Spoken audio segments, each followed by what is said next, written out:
we're convening a small group today on collective leadership. So what I'd like to do is reflect back on what we learned at our last webinar, and just any thoughts that people have had since last week. We talked about how our society is influenced by feudalistic thinking, and how that prevents us from collaborating. And we develop business models that are top down. That's pretty consistent in our society. So does anyone have any thoughts since last week? I have just a thought about the urgency of what we have to address here. We just got 2 executive orders from our president that represents the challenge we have to reset our collective leadership values as a nation toward listening to each other. And I think it's noteworthy to say as uncritical as I can that the leadership style from the top has been to ignore his own counsel and go ahead on what he thinks is best in a whole bunch of situations. And what we represent is a capacity of leadership that goes back to and forward to the best science on human behavior, on how people make good decisions. And that's what we're after. We really need it as a nation. We've got 2 big crises going on right now, and our collective leadership has broken down its capacity, has damaged its capacity to really make good decisions and make them when they're needed. So hang on there. We're on to something really important. Go ahead, Cassandra. Okay. So we want to talk about councils and the role of council in our organizations, and what is it that's valuable about having a council? What is it what value do councils contribute to decisions? Does anybody have any input on that? I know within the Learning Council, which is funny that our name includes the word council, we have an awesome group of board members, and we come together twice a month to kind of refresh ourselves on what's going on within the organization, and we hold each other accountable to make sure that we're fulfilling the mission and the vision of the organization within our work. So it's nice to have those people to kind of keep us in check, to make sure we're following along with what we set out to do. So accountability and progress towards mission, maybe? Yeah, I think so. What else? Does anybody have? Voices, to be able to hear and have many voices represented in one place. Yeah, right. So multiple perspectives. Good. Yeah. So one of the tidbits that I thought we bring up when we're talking about councils is, you know, I've been a part of different councils that operate differently, but there is that Robert's Rules of Order that councils can follow, and even within Robert's Rules of Order, I just learned that there's a round robin method that's defined, where a decision or a question is passed all the way around the circle, and nobody can repeat, or just everybody gets to speak once, or they get to pass before someone else speaks. So that's a way of sharing the airspace. I don't know if any of you on the call have experience with doing that. This is something a little bit more structured, just to make sure that there's that balance on the council.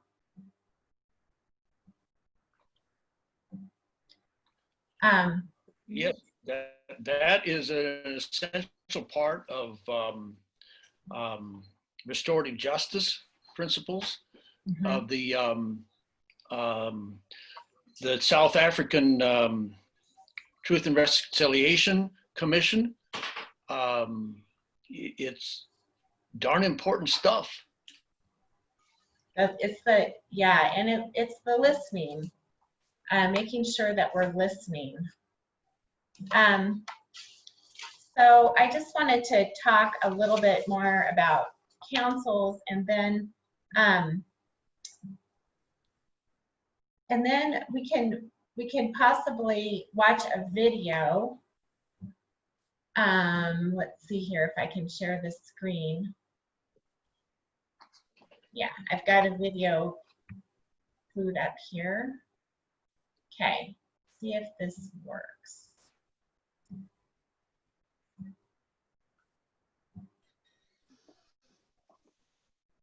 Okay, this is a 3-minute video about collective leadership for sustainability.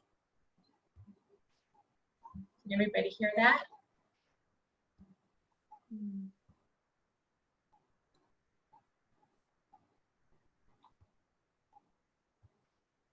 I can't hear it. I can't hear it, but we can read it. Okay. Oh yeah. Wonder why. Enhancing collective responsibility to change will continue to become our daily business.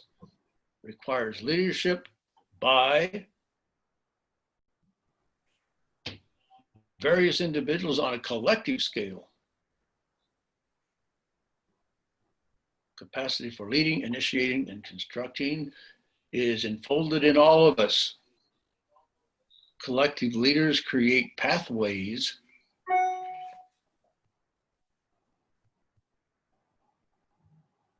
to find, in a spirit of collective responsibility, to create a future that all can own. Those are good words.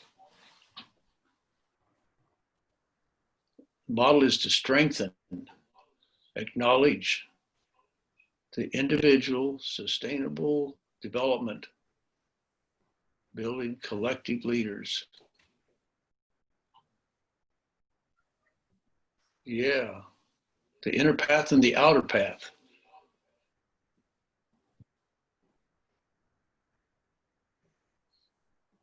Can everybody hear now? Is the sound working? No, No. I can hear you. Not for the video. Okay.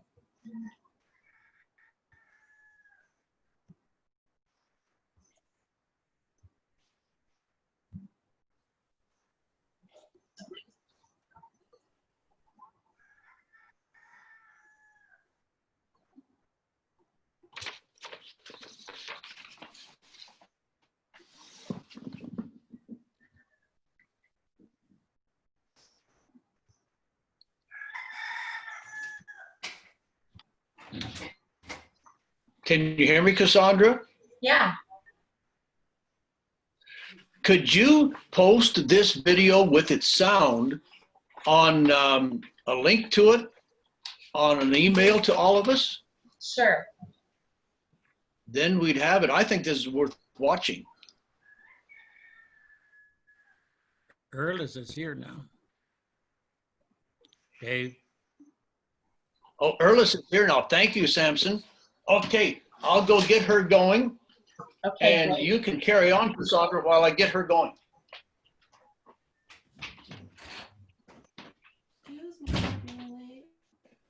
You can come on right upstairs if you want to. And we got you out of earshot of Samson and me. Samson, you can carry on. Tell Cassandra to let you talk.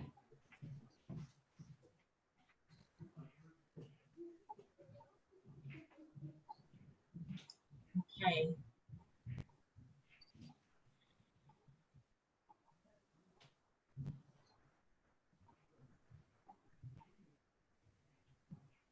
Okay. So I will send the link out from that video to everybody on the call. Let's see here. I'm going to stop share for just a second.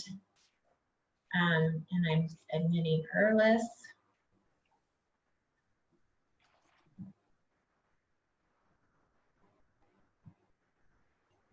Okay. Hey, look. There. Hi. Hi, Erlis. Hey. Okay. Okay, we can start. Now I feel like we have everybody here. So I got it on. I was wondering if we could introduce Alicia and Amanda. I'd like you guys to meet over Zoom. Erlis Hogan and Samson Burdenground. So, and Alicia and Amanda are with the Learning Council, and they've joined us today. Oh, So, okay. Hi, nice to meet you. Hi, I was on here last week, so I recognize your faces. Good to see you. Yes. okay, great.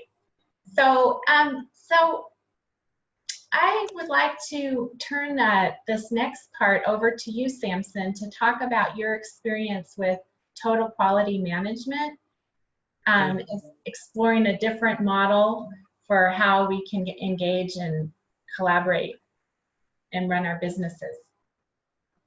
So go ahead. Okay. Let me start off first with my experiences with TQM. In 1990, I started working for the Bureau of Reclamation. I was selected as a program and management analyst at the Great Plains region in Billings, Montana. At that time, I had no idea whatsoever what TQM was. And yet I was selected to be a TQM coordinator. So it's a vast learning experience for me. And one of the first things that they had me do was go to Denver, Colorado for a seminar, 1 week seminar with the top leaders of the federal government. And you can imagine my feeling at that time was very embarrassing.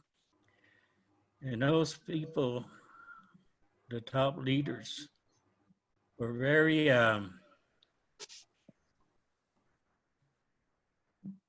motivated, you might say, to lead from a top-down mentality. The first thing we did was to go through our personality traits, the Myers-Briggs. And one of our tasks was to, if you were an introvert, then you had to act like you were an extrovert, and vice versa. And most of those leaders were extroverts. They knew how to take over, control the meetings. And it was quite an experience for me. We worked in teams and were given projects to work on. So some of these people that were very high extroverts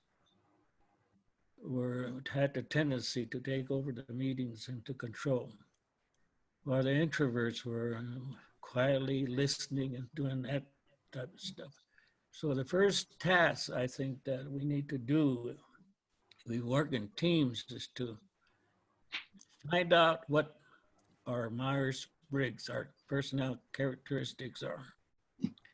If you're an extrovert or an introvert or a sensor or intuitor, or if you're a thinker or a feeler or a judgmental, or being a perceiver. And at that time, I learned that I was high on my judgment side. I had tend to have beliefs judging others, and I didn't like that about myself, but that was one of my strong points in that area. But total quality management is a management framework that is based on the belief that the organization can build long-term success by having all its members from the lowest level workers to the highest ranking of executives, focusing on improving quality and thus delivering customer satisfaction. And I think one of the key elements of TQM is to satisfy your customers, both your external customers and your internal customers, your staff members. Satisfy them. I think that's one of the keys to quality management. And one of the things that I learned during that time was, and it still affects me, back in the old days, the Switzerland held the world market in watchmaking. And then during a World Watch Conference, they showed off their invention, which was a digital watch, a battery-operated watch. And it wasn't within their paradigm to think that it would work. They invented the quartz watch, Switzerland did. And they didn't believe it would work because it didn't have any springs like a watch. So they didn't protect it. So Texas Instruments and Seiko of Japan took that and made millions. They took that and made millions. So that kind of shows me some of the things that we are engraved in. One of the examples is like a cow. When a cow goes to a water hole to drink, it makes a trail. And everybody else, those cows, stay on that trail. And pretty soon it's pretty deep. It's a deep trench. And I remember my neighbor was using a four-wheeler and ran into one of those trends and broke his back.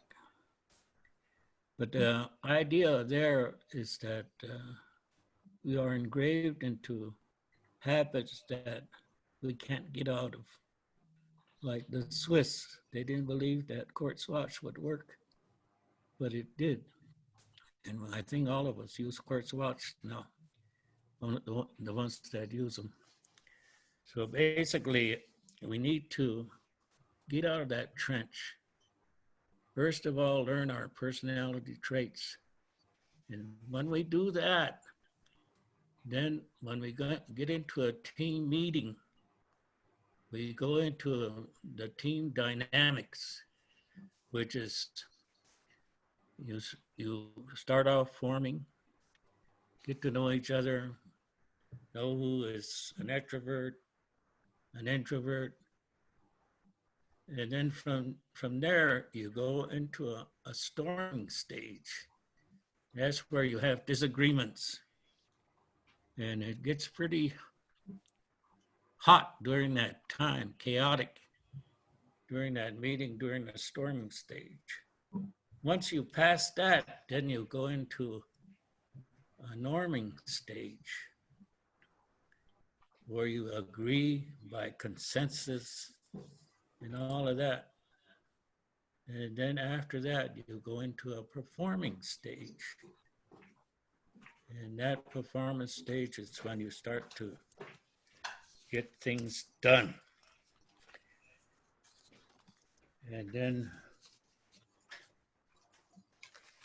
once you get to, let's see what.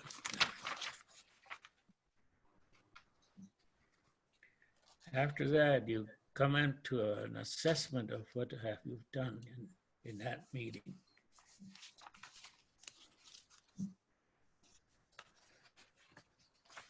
One of the things that has really impressed me is Double Edwards Deming, who's the guru for total quality management,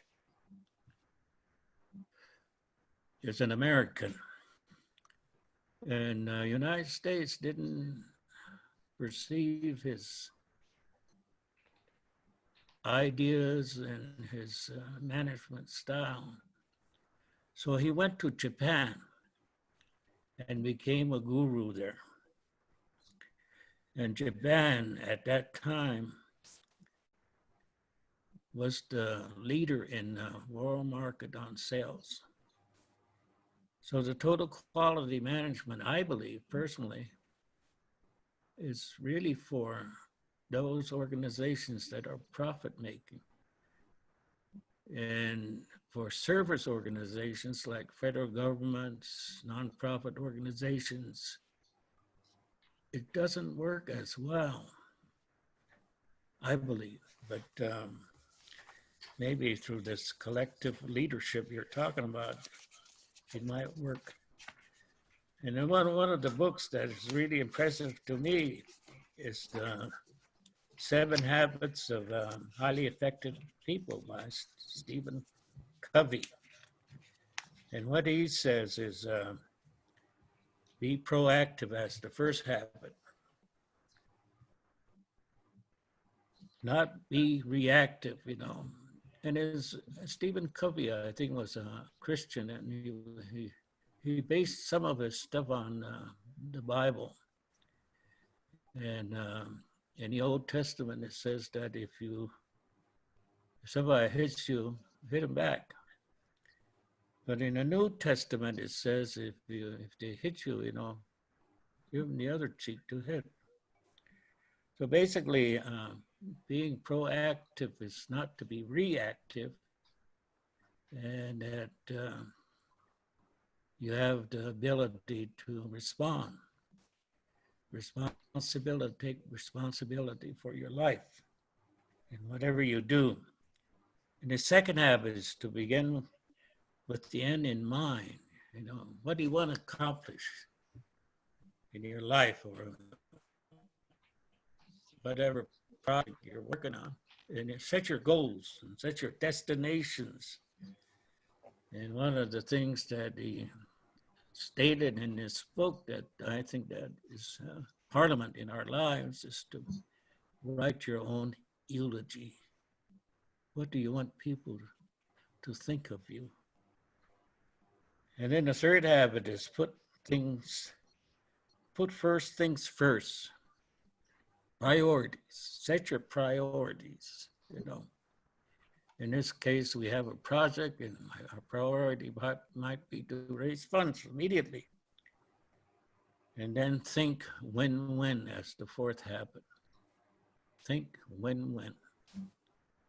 In most of our lives, when we encounter problems and things like that, it's usually end up with somebody winning and somebody losing. But he says that think win-win because that can happen. You can maybe compromise or maybe make your decisions based on consensus or discussion. Communication is key. And then fifth habit is seek first to understand, then to be understood. One of the managers for the Bureau of Reclamation, his name is Larry Todd. And he gave me an idea one time. And that he said that, you know, when people come to you angry and shouting at you, you know, what do? Do you talk back and shout back? Maybe, you know, that's being reactive, but, you know, what do you do? Do you reiterate what they say or do you summarize what they say? But what you try to do is understand what they're saying and maybe have them repeat repeat it. And he said, it's just like the animalism in us. They make themselves bigger, like a bear. When you encounter a bear, they stand up, make themselves bigger, or any animal. And that's basically what they're doing. It's when they're angry, they're making themselves bigger. So what you do is you listen, trying to understand what they're saying, and then usually the problem might be at home. Maybe they got up in the wrong side of the bed or something like that. And then the sixth habit is synergize, put it all together. And then if it works, the seventh habit is sharpen the saw. Keep it running. If it works, keep it going. But those are the 7 habits. And Edwards' 14 points is to create consistency of purpose for improving products and services. It says adopt a new philosophy, cease dependence on inspections to achieve quality. And then number 4 is end the practice of awarding business on price alone instead of minimizing the costs by working with a single supplier. Improve constancy and forever process for planning, production, and service. Institute training on the job. Adopt and institute leadership. Drive out fear. That's one of the things that causes me to avoid these kind of things. Break down barriers between staff areas. When I worked for the Bureau of Indian Affairs, we had the term branchitis, where each branch of the office only took care of themselves. They didn't go beyond their branch. If we needed help, they wouldn't help us. They just stayed within their department and do what they're required to do. And we called that branchitis. And then eliminate slogans. I see slogans in offices sometimes, exhortation or targets for the workplace, Eliminate numerical quotas for the workforce and numerical goals for management. Remove barriers that rob people of pride of workmanship and eliminate the annual rating or merit system. They're high on performance appraisals. The Bureau is, and I thrive on that because I do my best and I do extra work so that I can get a cash reward. So maybe there are other kinds of rewards that he's talking about, maybe a cup for saying thank you or something like that. And then institute a vigorous program of education and self-improvement for everyone. I surely believe in that. In my profession, we have to have so many hours every other year. So we keep track of new technology and things like that. And then the 14th point is for everyone in a company to work accomplishing the transformation. And when Deming was in Japan, he made that happen there. And that was the reason that Japan was first in leading the world in market sales. Maybe that's we have those vehicles here in America, like Toyota and things like that. And Germany at that time was second. We have those German cars, and they're made with quality, and I think probably Dave can address to that. But that's about all that I have. You have any questions? Thank you. Does anybody have questions for Samson? That was pretty thorough. I have a question. Go ahead, Erlis. Okay, you were talking about Edward's 16 points. Can you tell me, is that what it's called? Edward's 16 points? Edward Deming's 14 points. Well, 14 points. Edward Yep. Deming. W. Edwards Deming is his name. Demings. Deming. Yeah. Okay, thank you. So, okay. So one of the things that you brought up, Samson, was the four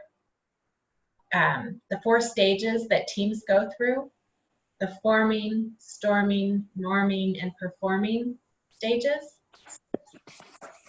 And what I'd like to bring up next is the constructive value of conflict, which would come up during the storming phase. So I'll piggyback a little bit on that, and I'm gonna try to bring this board up so you guys can kind of see. I'll erase the value of counsel. And so this is something I think that we can remember as a society, is the value of counsel, the value of having different points of view at the table, how that brings an organization to more productive decisions. I don't know if you've heard of the term groupthink. Groupthink happens when there's a group, but there isn't really an atmosphere that's fair and equitable and listening, where people are seeking first to understand. Groupthink is an issue, and so just for example, if you remember the space shuttle disaster in the 1980s, there were 17 engineers that met to finalize the design on the space shuttle, and one of those engineers did not agree with the safety protocol.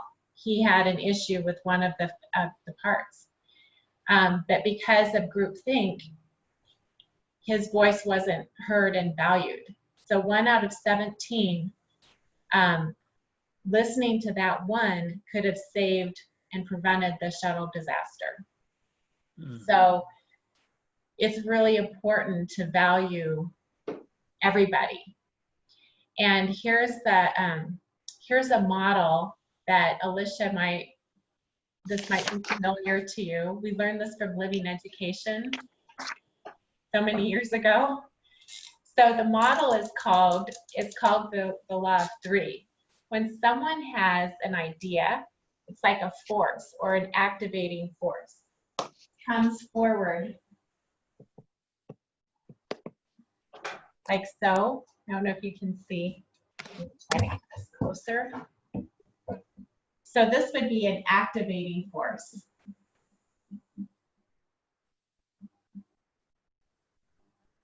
And it's anything that someone brings to the organization that's a motivation or a stimulus for action.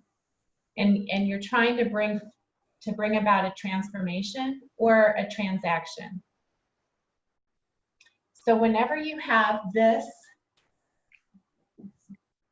you're going to have a restraining or a resisting force that comes from the other direction.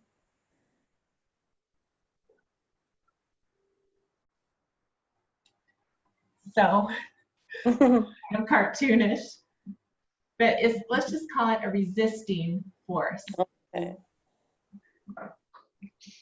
Okay, and a resisting force is what comes from the receiver of the action. So this, you can imagine in a meeting, someone would bring up an idea of something that they want to see happen, or a project that they want to take on, or even a problem that they feel like they have a solution for. And if you can anticipate that that's going to be met with resistance, if you have a fair amount of dynamics on your team. So what can happen is that when this initiator meets with the resisting force, they can come up with a compromise. But if we were to say, if we were to put an arrow here and say this is value, what happens when you have a compromise is actually a decrease in value in some regards. So the person that had the idea, maybe they only get to do half of it. So they kind of didn't really get what they were hoping for. And maybe the resistor also compromised, and they thought, you know, I really didn't want that to happen, but I guess I'll let half of it happen. So that is something that we don't really tune into very much, but compromise can sometimes be a decrease in value. So the clue or the key, and I'll give you an example in a minute, is to get underneath what is the motivation for the person who has the idea. Like let's use an example right now in the Crow Reservation to build an earth power lodge. That's an idea. And what are the motivations underneath that idea? And then the resistor has other values. And if you can use dialogue to understand what are the deeper values, so say the resisting force to building the earth power lodge is something about giving power over to an external business outside the community. So the resisting force, if they can tune in to their values that they're holding deeply and communicate those, you can sometimes come up, or often, or always, some people say always, with what's called a reconciler. And this is different from a compromise. A reconciler is where you're taking and you're listening to these deeper values. You know, the motivation to get employment onto the reservation. But to do so without giving away your autonomy to an external business. So, you know, coming up with reconcilers can happen if you have dialogue, and you can get to these, you can understand the core values and where these people are coming from. And that does take empathetic listening, which is, I just love how Stephen Covey said, seek first to understand, then to be understood. So listening and understanding what are these deep values that are coming about, and giving space and time during a meeting to having those discussions. Because just like with the situation with the shuttle, I imagine in the 1980s that there wasn't space, or there was a perception that there wasn't time and space for that one single engineer to express his concerns. And so it got kind of pushed through. So,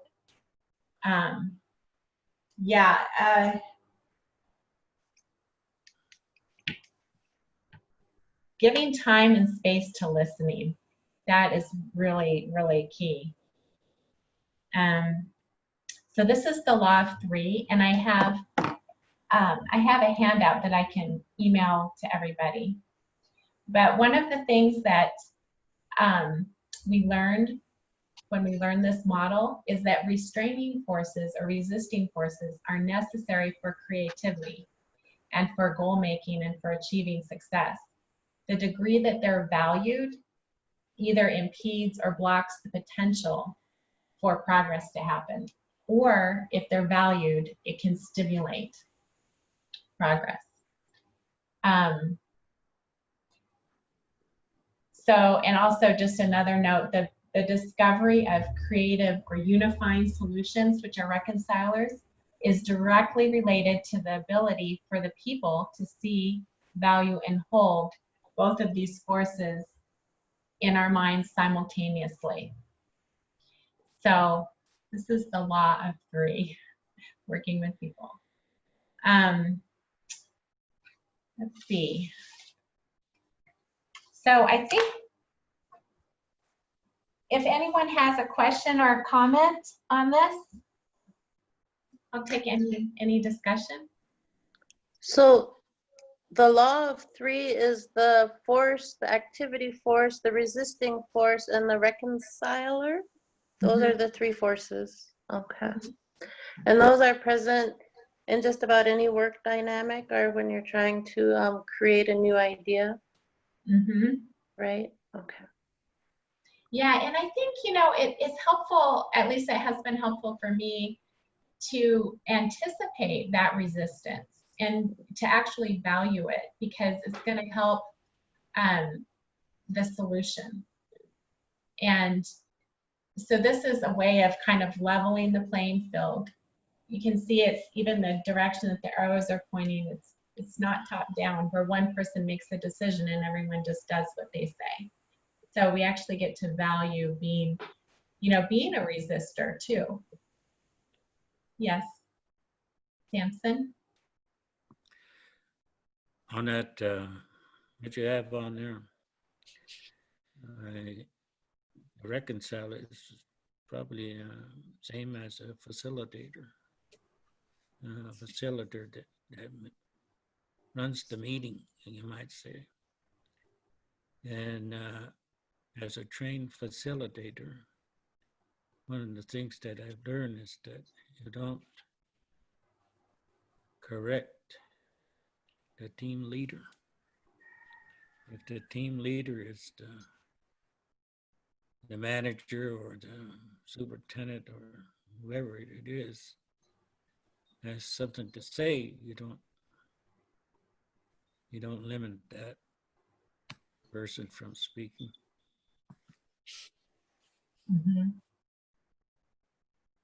That's what I learned. Yeah, interesting. And what you're looking for is consensus on something like that. Yeah, 100% consensus. And consensus is not compromise. Right. And it takes process. Okay.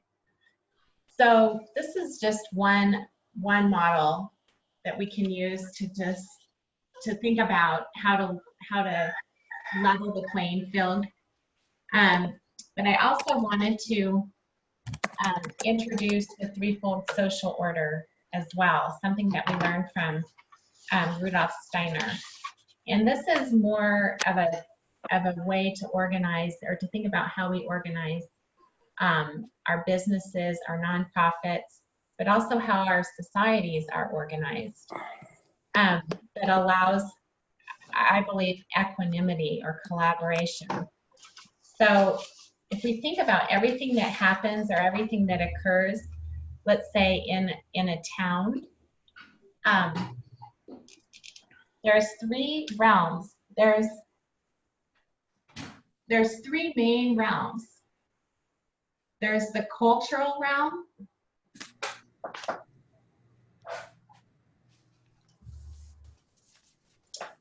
Yeah, I'll just put that as blue. And that the cultural realm is where education happens, science. It's art, artistry.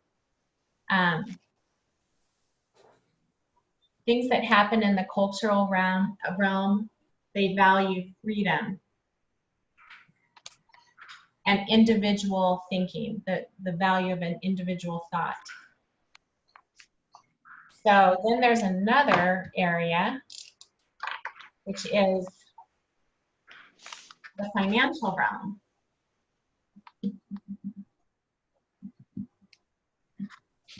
Okay. And the financial realm is like businesses, it's what drives the economy. And a value of the financial realm is fraternity, or let's see if I can find my notes here. Working together for the common good. So thinking of the common good. And then we have the third realm, which is, this is black, which is the legal realm. And this is the realm of rights, equality, and justice. So if you think about, like, even a school has this cultural realm, which would be the creative side of teaching, for example. So creativity is important. There's ways that it overlaps with the financial realm. Within a school, there has to be money has to flow, teachers have to be paid. And there's also the legal realm, which is that we have in our country legal protections to making sure that our practices are fair and just. And if you look at a team of people that maybe run a school or a business or an organization, you can almost chart them into where they fit best, where they function the best, where they're most attracted to. And then here in the center, it's really important because every realm has some overlap, and it also has separation. And I'll just read a quote here. Let's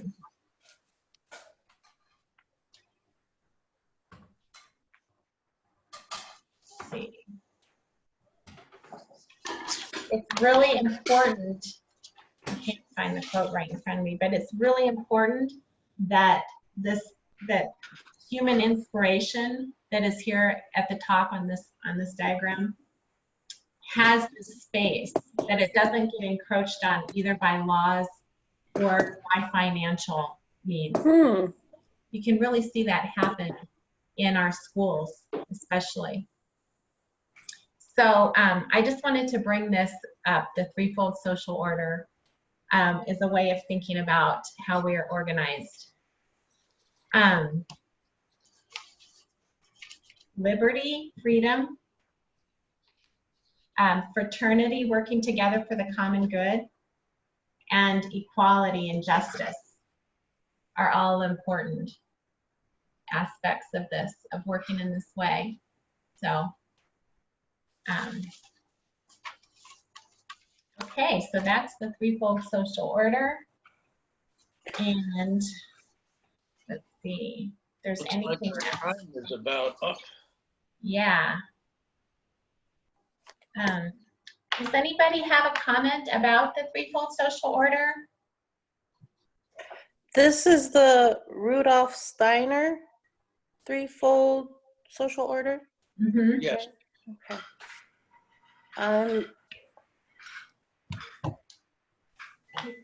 You can even see how it operates even as small as within a family and within schools, businesses, and then expanding out to our nation as a whole. I think what you just said about family is really the arena in which everything that was said today, from Samson's comments too, you could take those words that are used in total quality management, like your clients or the people that you're selling to, potential people you want to sell to, And the way we treat them is really important. Well, the way we treat children in a family is really important too. The way we treat children in school is really important too. And if we develop an Earth Power Lodge, it's really important that we relate to each other, to the whole environment of the people that would add their production or their expertise or their or byproducts. It's all a big family issue, and so yeah, I just wanted to summarize it that way and ask whether we're ready to be a family, a teamwork, and go through these 3 phases of development that Samson talked about, where we're really happy about getting together and really optimistic because we got something going, and then we get into trouble because we get into conflicts. Oh my. That's classic. Every family does it. And it's an exciting part of life to encounter the opposition that eventually comes from the 3, what do you call them? The 3 elements of getting something going. Mhm. Right. So thank you, Cassandra. That's my comments. And I hope we can, last time we got into really talking about the specific stuff, Samson and Erlis and I, about a specific Earth Power Lodge and what that means. Mhm. And I don't know if we'll do that today or not, but that was off camera. Okay. Next week, Dr. White will be here, I understand, and I want to talk with him a little bit and see if, we weren't really in trouble yet with our interaction with each other. Mhm. And he has excellent ways of accessing our capacity to differ for the good of everyone, with a lot of foundations behind him from Harvard University's experience with global negotiation issues and with families. I have to add that as part of the whole picture. So there's a tie between the global, Dr. Weiss's program on global negotiation, I forgot what you call it, and the Harvard program on child development. It's really interesting. There's a lot of common ground because we have, as human beings, a common capacity to get into terrible conflicts that goes right back to the Garden of Eden and Cain and Abel. And also the capacity to negotiate, to come to peace and terms and do powerful things because we have the capacity for collective leadership. I'll end on that note. Thank you, Okay. Alicia and Amanda and Samson and Erlis and Cassandra and anybody else that's listening in. Yeah. Sounds good. So next week we'll have Josh Wise with us, and he'll be doing the training. And I just want to thank you, Samson, for sharing today and helping us understand all that you've shared with total quality management and the 7 habits for success, whatever that was. And that was really good. Thank you guys. And thanks, Alicia and Amanda. Thank you guys for tuning in. After this, I'll distribute a link to that video that we didn't get to hear the sound on, and also a handout on the threefold social, or in the 3, the law of 3 about dealing with conflict. Okay. Great, thank you. Thank you. Yes, Thank you. thank you guys. Everybody have a great day. Thanks, you too. Okay, thank you. Bye, Erlis. Bye.